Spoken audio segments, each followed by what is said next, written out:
Hola, ¿qué tal? Bienvenidos a otro video de mi canal de Física para Bachillerato. En este video iniciamos el estudio de la hidrodinámica.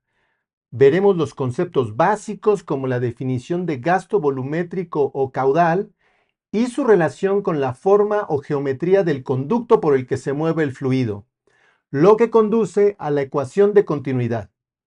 Así que, vamos para allá. La hidrodinámica es una rama de la mecánica de fluidos que estudia los fluidos en movimiento. En general, la mecánica de fluidos es una rama de la física que estudia los fluidos, tanto en reposo como en movimiento, desde diferentes puntos de vista. Antes de comenzar nuestro estudio, debemos recordar que un fluido son todas aquellas sustancias que tienen la capacidad de fluir. Bajo esta idea, los líquidos y los gases son fluidos. Sin embargo, entre ellos existen muchas diferencias. La primera que ahora nos interesa es que un líquido es un fluido incompresible. Esto puede demostrarse fácilmente utilizando una jeringa llena con agua.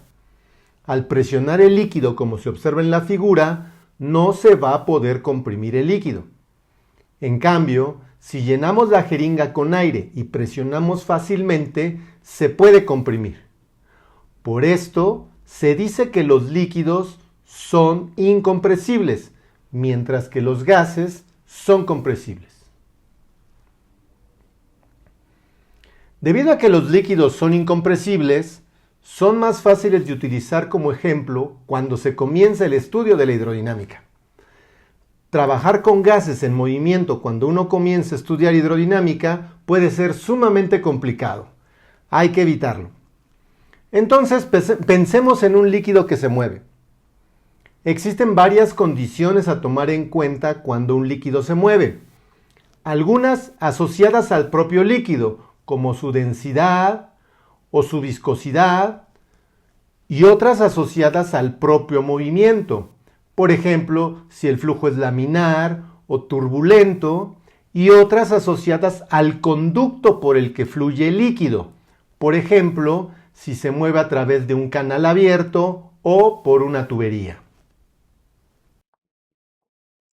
Por todo lo anterior, vamos a mencionar las 4 condiciones para estudiar a los fluidos en movimiento y que facilitan enormemente su estudio.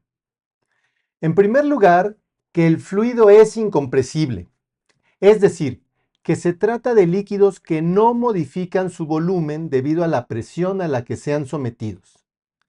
En segundo lugar, diremos que el fluido no tiene viscosidad.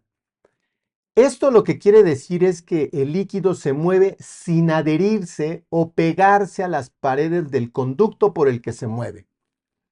Es el equivalente a decir que un objeto se mueve sin fricción. En tercer lugar, diremos que el líquido se mueve con un flujo estacionario. La manera de entender esta condición es que la velocidad a la que se mueve el líquido en un punto de su trayecto no cambia con el tiempo. Siempre exhibe la misma velocidad en ese punto.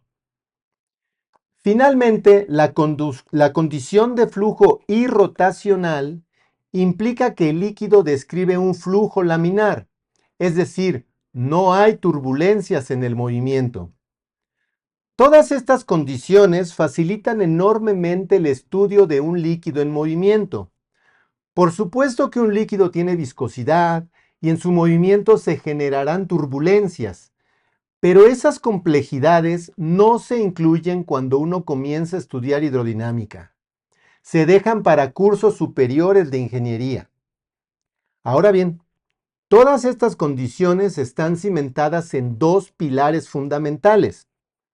Uno de ellos es el principio de conservación de la masa y el otro, el principio de conservación de la energía.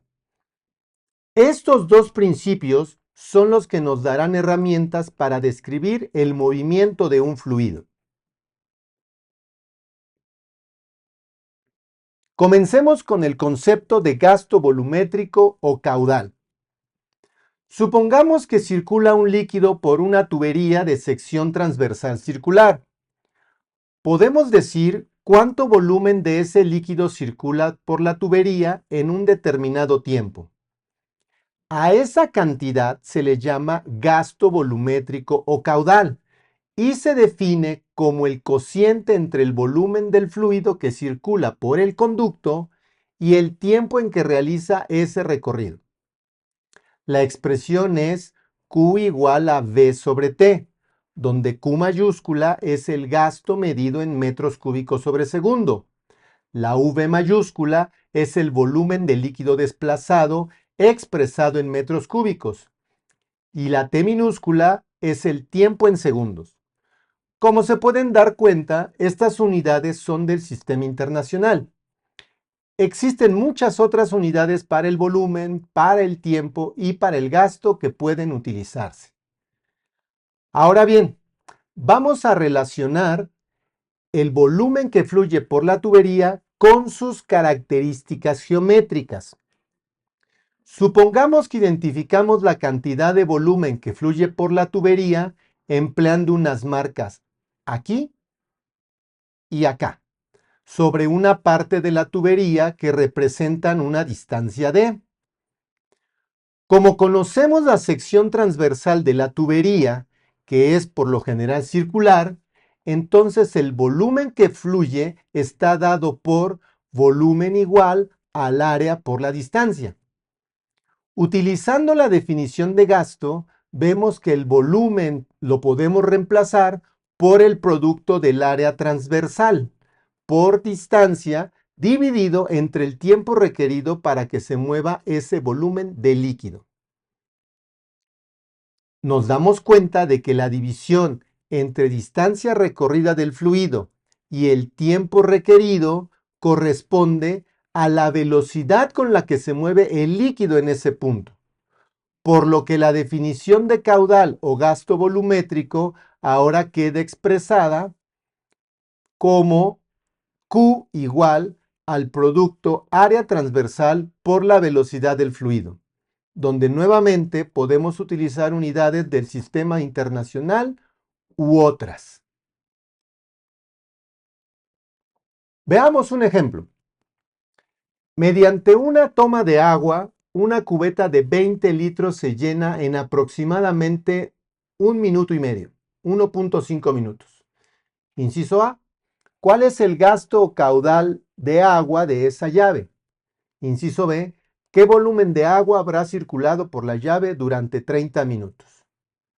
Podemos describir nuestros datos como volumen igual a 20 litros, el tiempo igual a 1.5 minutos, nos preguntan por el caudal o gasto y además nos dan la condición que si hay un tiempo de 30 minutos, ¿cuánto volumen de agua se habrá desplazado en ese momento?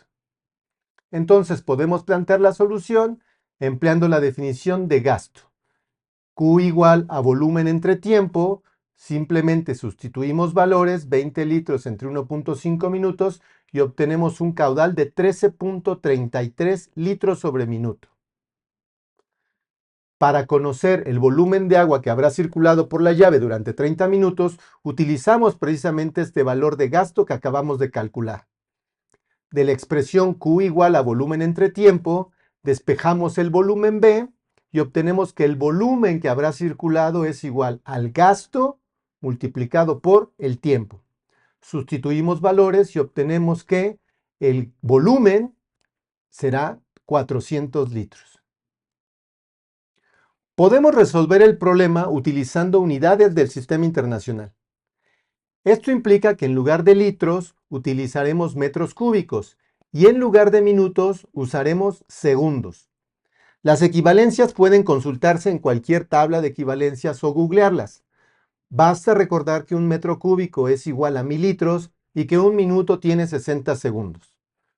Con estas conversiones, con estas equivalencias y haciendo las conversiones correctas, obtenemos que el volumen de 20 litros es 0.02 metros cúbicos y 1.5 minutos equivalen a 90 segundos, por lo que el caudal será 0.00022 metros cúbicos sobre segundo o, utilizando notación científica, es 2.22 por 10 a la menos 4 metros cúbicos sobre segundo. Por otro lado, el volumen ahora será 0.4 metros cúbicos al realizar las mismas transformaciones. Observen que esta cantidad de 0.4 metros cúbicos es exactamente la misma cantidad que 400 litros obtenidas anteriormente, pero expresadas en otras unidades. Ahora bien, ¿qué pasa si la sección transversal de la tubería cambia? ¿Qué pasa si en una parte de la tubería esta es ancha y en otra parte es delgada, como se muestra en la figura? Podemos plantear la situación de la siguiente manera. Se tiene un líquido moviéndose con un gasto Q1 por una sección transversal A1 a una velocidad V1, mientras que en otra sección, digamos la sección 2, el líquido tiene un gasto Q2, una sección transversal A2 y se mueve con una velocidad V2. Aplicando la definición de gasto, obtenemos que en cada sección el gasto Q es igual al producto de la sección transversal por la velocidad del líquido. Ahora, aplicamos el principio de conservación de la masa. Sin dar detalles, diremos que esto implica que la cantidad de líquido que pasa por una sección debe ser la misma que pasa por la otra sección, lo cual es lógico. Si esto no se cumpliera, implicaría que se está desapareciendo o creando líquido, lo cual no puede ser. Bajo esta condición llegamos a lo que se conoce como la ecuación de continuidad, que es una expresión que relaciona las velocidades de las dos secciones de la tubería con la velocidad que presenta el líquido en cada una de ellas.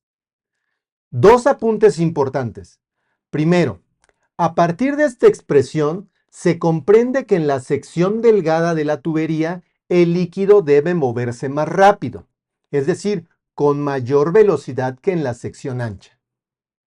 Y en segundo lugar, subrayo que la condición de que los gastos de las dos secciones sean iguales únicamente se cumple en el caso de líquidos, es decir, de los fluidos incompresibles.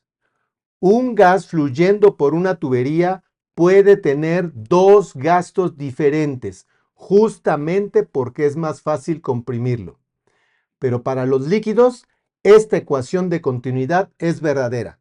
Para los gases, no necesariamente. Veamos un segundo ejemplo.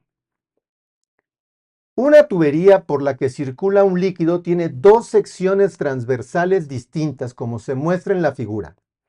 Una tiene un diámetro de 2.5 centímetros, la otra de 1.88 centímetros. Si a través de esta tubería circula un gasto de 50 litros por minuto, ¿cuál es la velocidad del líquido en cada sección? Bueno, podemos resumir que la sección 1 tiene estas características, la sección 2 tiene sus características dadas por Q2, A2 y B2. Los datos los podemos resumir de esta manera y podemos comenzar a resolver el problema planteando la necesidad de calcular las áreas transversales. Las áreas transversales, como sabemos que son circulares, puesto que es una tubería, las calculamos como se calcula el área de un círculo, pi por radio al cuadrado o a través del diámetro como pi por diámetro al cuadrado sobre 4. Con estas condiciones podemos calcular las áreas transversales de cada sección. Dado que conocemos el gasto Q que circula, porque es un dato que nos dan, entonces fácilmente despejando la velocidad 1, por ejemplo, en la sección 1, podemos calcular esta velocidad. De tal manera que el gasto de 50 litros sobre minuto será dividido entre el área transversal de 4.908 centímetros cuadrados. Pero si nos fijamos un momento, parecería que nuestras unidades van a quedar extremadamente raras, porque tengo litros, minutos y centímetros cuadrados. Claro, esto ocurre porque mis unidades de volumen son los litros. Debo de convertirlas en otras unidades relacionadas con alguna unidad de longitud. Estas son, por ejemplo, los litros, pasarlos a centímetros cúbicos. Es decir, un litro tiene 1000 centímetros cúbicos. Por lo tanto, yo puedo reescribir el gasto de 50 litros por minuto como un gasto dado por 50,000 centímetros cúbicos por minuto. Con esta sustitución, yo hago las cuentas y lo que obtenemos es que ahora la velocidad a la que se mueve el fluido son 10,187,4 centímetros por segundo. Aproximadamente una velocidad de 10 metros por segundo en la sección 1. Ahora bien, para calcular la velocidad en la sección 2, ya tenemos las secciones transversales en la región 1, en la región 2 y acabamos de calcular la velocidad en la región 1. Entonces podemos emplear la ecuación de continuidad. Está expresada aquí como el producto A1B1 debe ser igual al producto A2B2. Despejamos la velocidad B2 y obtenemos que la velocidad en la sección 2 es igual al producto del área transversal de la sección 1 por la velocidad en la sección 1 dividido entre la sección transversal de la sección 2. Sustituimos nuestros valores y obtenemos que la velocidad en la región 2 es 18,011,5 centímetros sobre segundo, que como se puede dar cuenta al comparar con la velocidad en la región 1, es mayor la velocidad en la región 2. Y esto se debe a que esta región es más delgada que la región 1. Finalmente, ¿qué aplicaciones tienen los líquidos y fluidos en movimiento? Muchísimas podemos decir. Desde el punto de vista de ingeniería ambiental y la meteorología, es importantísima para estudiar el flujo de ríos o de corrientes de aire y hacer estimaciones o predicciones que ayuden a la población en general. Para la ingeniería civil, resulta crucial, por ejemplo, para abastecer de agua a una ciudad o una comunidad tan grande como la Ciudad de México. Lo mismo ocurre en el tratamiento de aguas residuales, en el sistema de enfriamiento de diferentes máquinas, reactores y demás dispositivos existentes en la industria. Bueno, así llegamos al final de este video. Ahora solo resta seguir estudiando.